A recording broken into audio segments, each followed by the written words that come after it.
അസ്സലാമു അലൈക്കും വറഹ്മത്തുള്ളാഹി വബറകാത്തു. പ്രിയപ്പെട്ട സഹോദരിമാർ, ഹൈദ് കുളി ചെറിയ പെൺകുട്ടികളൊക്കെ ആകുമ്പോൾ ആദ്യമൊക്കെ കുളിക്കുന്ന സമയത്തേക്ക് അവർക്ക് പല വിധത്തിലുള്ള, കാരണം ഹൈദ് കുളി എങ്ങനെയാണ് കുളിക്കേണ്ടത് ഒക്കെ അറിയില്ല. പ്രായമുള്ള സ്ത്രീകളും ചില വീഴ്ചകൾ വരുത്തുന്നുണ്ട്. അപ്പോൾ അതിൻ്റെ ഒരു കുളിയുടെ പൂർണ്ണ രൂപം ഇൻഷാ അല്ലാഹ് ഇവിടെ പറയാൻ പോവുകയാണ്. ഹൈദ് ചുരുങ്ങിയത് ഒരു ദിവസം, കൂടിയാൽ 6-7 ദിവസം, കൂടിയാൽ 15, ഏകദേശം 6-7 ദിവസമാണ് ഹൈദ് ഉണ്ടാകുന്ന കാലം. അപ്പോൾ കുളിക്കുന്ന സമയത്ത് നാം ശൗചമൊക്കെ ചെയ്ത് പിന്നീട് കുളിമുറിയിൽ പ്രവേശിക്കുന്നു. കുളിമുറിയിൽ പ്രവേശിച്ച് മുട്ടുപൊക്കിളിൻ്റെ ഇടയിൽ മറക്കത്തക്ക രീതിയിലുള്ള മുണ്ടോ തുണിയോ ധരിക്കണം. പിന്നെ കിബിലക്ക് മുന്നിട്ട് നിന്ന് 3 പ്രാവശ്യം ബിസ്മി ചൊല്ലുക. ബിസ്മി ചൊല്ലുമ്പോൾ കുളിയുടെ സുന്നത്തിനെ നിറവേറ്റുന്നു എന്ന് മനസ്സിൽ നിയത്ത് കൊണ്ടുവരണം.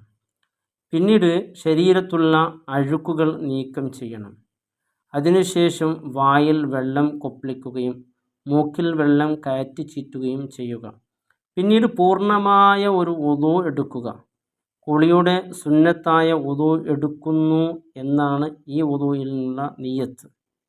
ഈ വുളു മുറിയാതെ കുളി അവസാനിക്കും വരെ സൂക്ഷിക്കണം. അപ്പോൾ മുറിഞ്ഞു പോയാൽ ഉടനെ വീണ്ടും വുളു എടുക്കാവുന്നതാണ്. പിന്നീട് ശരീരത്തിലെ ചുളിഞ്ഞ ഭാഗങ്ങൾ പ്രത്യേകിച്ച് ശ്രദ്ധിച്ച് കഴുകുക.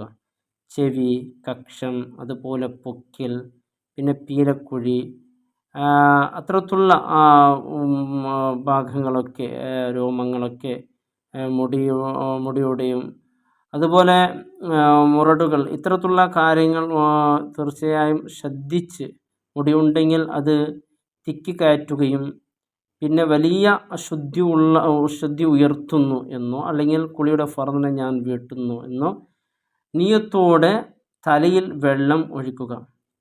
ഈ നിയത്ത് ഏറ്റവും പ്രധാനപ്പെട്ടതാണ്. വലിയ അശുദ്ധിയെ ഉയർത്തുന്നു അല്ലെങ്കിൽ കുളിയുടെ ഫർദിനെ ഞാൻ വീട്ടുന്നു, അങ്ങനെ നിയത്ത് ചെയ്തുകൊണ്ടായിരിക്കണം ശരീരത്തിൻ്റെ തലയുടെ ഭാഗത്ത് വെള്ളം ഒലിക്കുക. അതിനുശേഷം ഇടത് ഭാഗത്തും വലത് ഭാഗത്തും വെള്ളം, ആദ്യം വലത് ഭാഗത്ത് വെള്ളം ഒഴിക്കുന്നു, പിന്നെ ഇടത് ഭാഗത്ത് വെള്ളം ഒഴിക്കുന്നു. അങ്ങനെ തേച്ചുറച്ച് കഴുകുകയും ചെയ്യണം. ഇങ്ങനെ 3 പ്രാവശ്യം തലയിൽ വലതും അതുപോലെ ഇടതുഭാഗത്ത് വെള്ളം ഒഴിക്കുകയും പിന്നെ ഉറച്ച് കഴുകുകയും ചെയ്യുക. ശരീരത്തിലെ എല്ലാ ഭാഗങ്ങളിലും, അതുപോലെ മുടികളിലും, അതുപോലെ നമ്മുടെ ശരീരത്തിൻ്റെ ചുളിഞ്ഞ ഭാഗങ്ങളെല്ലാം വെള്ളം എത്തിക്കണം. ഇവയെല്ലാം തുടർച്ചയായി ചെയ്യണം. ഇടയിൽ സംസാരം ഒഴിവാക്കുക. അതുപോലെ അകാരണമായി തോർത്താതിരിക്കുക. പിന്നെ കുളി കഴിഞ്ഞ ഉടനെ കിബിലയിലേക്ക് മുന്നിട്ടുകൊണ്ട് 2 കൈകൾ ഉയർത്തി അഷ്ഹദു അല്ലാ ഇലാഹ ഇല്ലല്ലാഹു വഹ്ദഹു ലാ ശരീക ലഹു വഅഷ്ഹദു അന്ന മുഹമ്മദൻ അബ്ദുഹു വറസൂലുഹു സുബ്ഹാനകല്ലാഹുമ്മ വബിഹംദിക അഷ്ഹദു അല്ലാ ഇലാഹ ഇല്ലാ അൻത അസ്തഗ്ഫിറുക വഅതൂബു ഇലൈക് اللهم اجعلني من التوابين واجعلني من الطاهرين واجعلني من عبادك الصالحين واجعلني صبورا شكورا واذكرك ذكرا كثيرا. ഈ ദിക്ർ തീർച്ചയായും നമ്മുടെ സാധാരണ ചൊല്ലുന്ന ഈ ദിക്ർ നാം കുളിക്ക് ശേഷം കൊണ്ടുവരികയും ചെയ്യുക. പിന്നെ പ്രധാനപ്പെട്ട നാം ശ്രദ്ധിക്കേണ്ടത്, കുളിയുടെ ഒരു ചുരുങ്ങിയ രൂപം എന്ന് പറയുന്നത്, നിർബന്ധമായ കുളി ഏറ്റവും ചെറിയ രൂപത്തിൽ കുളിക്കുന്നവർ തീർച്ചയായും മനസ്സിലാക്കേണ്ടത്, അശുദ്ധിയെ ഞാൻ ഉയർത്തുന്നു എന്ന നീയത്തോടെ തഹൂറായ വെള്ളം ശരീരമാസകലം ഒലിപ്പിക്കലാണ് കുളിയുടെ പൂർണ്ണരൂപം.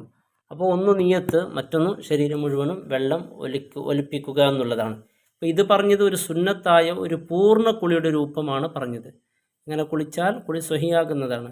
അപ്പോൾ ഈ പറയുന്ന രൂപത്തിൽ കുളിക്കുകയാണെങ്കിൽ അതിൻ്റെ പരിപൂർണ്ണ പ്രതിഫലം നമുക്ക് കിട്ടും. അല്ലാഹു റബ്ബ് സുബ്ഹാനഹു തആല നല്ല നിലക്ക് പഠിക്കാനും ആ പഠിച്ചത് പ്രവർത്തിക്കാനും അള്ളാഹു തൗഫീക്ക് ചെയ്യട്ടെ. അസ്സലാമു അലൈക്കും വറഹ്മത്തുള്ളാഹി വബറകാതുഹു.